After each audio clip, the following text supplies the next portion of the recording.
ഗാഞ്ചത്തെ gang ഒന്നൊന്നര പേര് മുഹമ്മദും അഹമ്മദും ഷഫീഖും റഫീഖും. ആ മക്കൾ ദൂരിട്ട് കാര്യല്ലേ, ആ ബാലക്കാര മക്കൾ ദൂരിട്ട് കാര്യല്ലേ. 6 റായത്ത് പിടക്കാക്കിയ 6 റൗഡി നമ്മുടെ പലത്തുണ്ടല്ലേ. ഉമ്മാപ്പടെ കേരളസ് ആയിരിക്കും, വേറെ ആരും ദൂട്ട് കാര്യമില്ല. അതെന്റെ പറഞ്ഞ ശേനെ ലോകത്ത് ക്രിമിനൽ ചട്ടുവടിക്ക് നിപ്പാട് സാധ്യത ഉണ്ടായെങ്കിൽ അത് ഉമ്മടെ കൊണ്ടും അപ്പടെ കൊണ്ട് മാത്രം സാധ്യമാവും. കാരണം അങ്ങനെ കാലിച്ച് പുറത്തെ ആയതുകൊണ്ടും അങ്ങനെ കേരളസ് ആയതുകൊണ്ടും ആ മക്കൾ വെളിഞ്ഞിട്ട് എന്തെല്ലാം ക്രിമിനൽ ചട്ടുവടിക്ക് പുറത്തു പോയതുള്ളേ.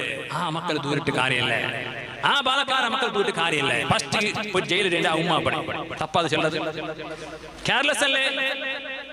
അല്ലാഹു നല്ല ബാലക്കാരൻ നന്നാക്കി തുറമാറാകണം.